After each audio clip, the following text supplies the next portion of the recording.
తిరుపతి అలిపిరి దగ్గర high tension నెలకొంది. Tiffin సెంటర్ల తొలగింపుపై వైసీపీ నిరసనకు దిగింది. అనుమతి లేదని పోలీసులు అడ్డుకోవడంతో ఉద్రిక్తత చోటు చేసుకుంది. అక్కడ జూ పార్క్ రోడ్డులో అనుమతి లేని వ్యాపారాలపై మున్సిపల్ అధికారులు యాక్షన్ చేపట్టారు. వారం రోజుల క్రిందట 41 టిఫిన్ బండ్లు తొలగించేశారు. టిఫిన్ బండ్ల తొలగింపుపై వ్యాపారులతో కలిసిన వైసీపీ ధర్నా స్టార్ట్ చేసింది. దీంతో అలిపిరి సెంటర్ దగ్గర పోలీసులను భారీగా మోహరించారు.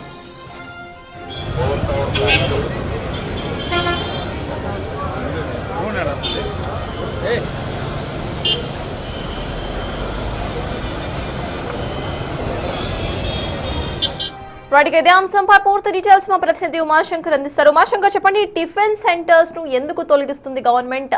దానికి సంబంధించిన అప్డేట్స్ ఏంటి? అండ్ తర్వాత ప్రెసెంట్ వైసీపీ సైతం నిరసనకు దిగినట్టుగా తెలుస్తోంది. అండ్ అక్కడ ఉద్రిక్తత నెలకొన్నట్టు తెలుస్తోంది. ఇప్పటి సిచ్యువేషన్ ఎలా ఉంది ఉమాశంకర్? ఏదైతే తిరుపతి అలిపిరి నుంచి జూ పార్క్ వెళ్ళేటువంటి మార్గం ఇది శేషాచల అటవీ ప్రాంతానికి కింద ఉంటుంది. సో ఆ ప్రాంతంలో ఈ టిఫిన్ షాపుల కారణంగా వన్యమృగాలు అధికంగా రోడ్డుపైకి జనావాసాల్లోకి వస్తున్నాయని చెప్పి కూడా అనేక సందర్భాల్లో ఫిర్యాదులు అందాయి. సో దానికి సంబంధించి అటవీ శాఖ కూడా పూర్తిగా చర్యలు చేపట్టింది. సో ఆ ప్రాంతంలో ఉన్నటువంటి దాదాపు 40 పైగా టిఫిన్ షాపులను పూర్తిగా అక్కడ నుంచి తొలగించే ప్రయత్నం చేసింది. గత నెల 23వ తారీఖున టిఫిన్ షాపులు పూర్తిగా కూడా అక్కడ నుంచి తొలగించింది. సో వాళ్ళని ప్రత్యామ్నాయ ఏర్పాట్లు కూడా ఇస్తామని చెప్పి కలెక్టర్ కూడా ఇప్పటికే ఆదేశాలు జారీ చేసింది. బట్ ఇప్పుడు తిరుమలలో అధిక రద్దీ కారణంగా పోలీస్ 30 యాక్ట్ అమల్లో ఉంది. ఎక్కడ కూడా ధర్నాలు ఆందోళనలు నిర్వహించకూడదని చెప్పి పోలీస్ 30 యాక్ట్ అమల్లో చేసినటువంటి నేపథ్యంలోనే ఇవాళ ఏదైతే చిరు వ్యాపారుల పట్ల వైసీపీ ఆందోళనకు దిగింది. ఖచ్చితంగా వాళ్ళకి ప్రత్యామ్నాయ ఏర్పాట్లు చేయాలి, అదే ప్రాంతంలోనే టిఫిన్ షాపులు ఏర్పాటు చేసే విధంగా కూడా చర్యలు చేపట్టాలని చెప్పి అటు వైసీపీ డిమాండ్ వినిపిస్తున్నటువంటి నేపథ్యంలోనే ఇవాళ వైసీపీ పెద్ద ఎత్తున చిరు వ్యాపారులతో కలిసి అలిపిరి వద్ద ధర్నాకి పిలుపునిచ్చింది. ఈ నేపథ్యంలోనే పోలీసులు అనుమతి లేదంటూ కూడా ఇప్పటికే ఆందోళన చేసినటువంటి పరిస్థితుల్లో వైసీపీ క్యాడర్ని అదుపులోకి తీసుకునేందుకు కూడా ఇక్కడ పోలీసులు భారీగా చేరుకుంటున్నటువంటి దృశ్యాలు చూస్తున్నాం. చూడొచ్చు, అలిపిరి రోడ్లో పెద్ద ఎత్తున పోలీసులతో పాటు అటు వైసీపీ క్యాడర్ కూడా చేరుకుంటున్నటువంటి దృశ్యాలు చూస్తున్నాము. పూర్తిగా రోడ్డుని అష్టదిగ్బంధనం చేసే విధంగా కూడా భారీ ఎత్తున వైసీపీ కార్యకర్తలు వస్తున్నటువంటి దృశ్యాలు మనం చూస్తూ ఉన్నాం. సో ఇప్పటికే జూ పార్క్ రూట్లో అనేక సందర్భాల్లో చిరుతపులుల సంచారం అధికంగా కనిపిస్తుంది. సో ఈ కారణంగా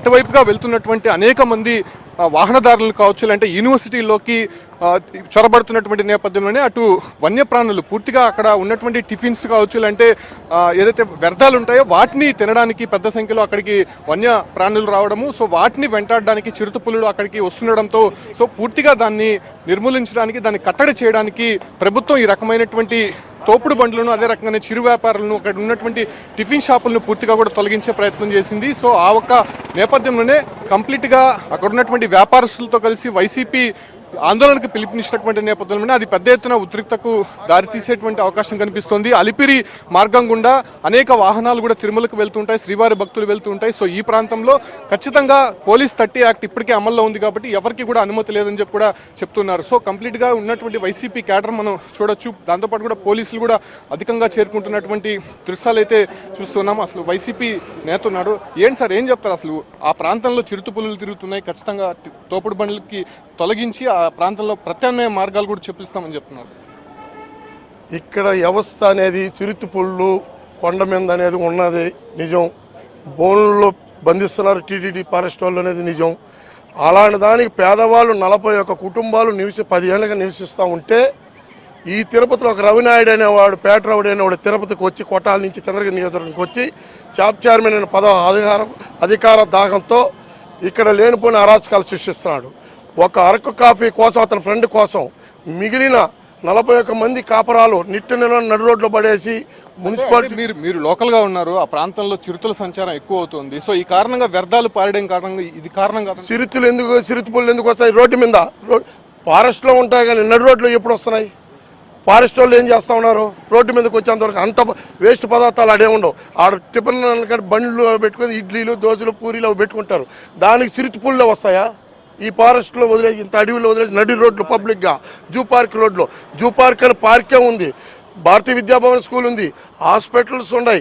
ఇంతమంది జనసంచారం ఉన్నప్పుడు కేవలం ఒక టీడీపీ నాయకుడు కోసం ఇంతమంది వ్యవస్థ, పోలీస్ వ్యవస్థలు పనిచేస్తున్నదంటే నిజంగా చాలా చూసి. అదేమంటే 30 యాక్ట్ అంటాడు. ప్రతి తిరుపతి 30 యాక్ట్ ఉన్న రోజు లేనే రోజు లేదు. 24 గంటలు ఉంటే 24 గంటలు 30 యాక్టే చెప్తారు ఇక్కడ పోలీసు వాళ్ళు. కానీ ఇక్కడ అధికార ప్రోత్బలంతో పాపం పోలీసు వాళ్ళు కూడా పూర్తిగా వాళ్ళకి సరెండర్ అయ్యి ఈ విధంగా మేమేం మా పార్టీ ఇటువైపు చూడొచ్చు వైసీపీ కేడర్ భారీ ఎత్తున చేరుకున్నటువంటి దృశ్యాలు చూస్తున్నాం. అలిపిరి డిపోకి ఆపోజిట్ లో వైసీపీ జెండాలు ఎత్తుకొని వ్యాపారస్తులతో కలిసి ఆందోళనకు దిగుతున్నటువంటి దృశ్యాలు చూస్తున్నాం. ఒకానొక క్షణంలో ట్రాఫిక్ మొత్తం కూడా ఆగిపోయినటువంటి దృశ్యాలు చూస్తూ ఉన్నాం. సో పెద్ద సంఖ్యలో అటు పోలీసులు కూడా మోహరించి ఉన్నారు. పోలీస్ 30 యాక్ట్ అమల్లో ఉంది. ఖచ్చితంగా అనుమతికి లేదని చెప్పి ఇప్పటికే హెచ్చరికల నేపథ్యంలోనే కంప్లీట్ గా ఈ యొక్క వైసీపీ కేడర్ ఇక్కడ చేరుకుంటుంది. కొద్దిసేపట్లోనే వాళ్ళని అదుపులోకి తీసుకొని స్టేషన్ తరలిస్తామని చెప్పి అటు పోలీసుల నుంచి వస్తున్నటువంటి ఇన్ఫర్మేషన్. సత్తాజ్. Thank you Umashankar.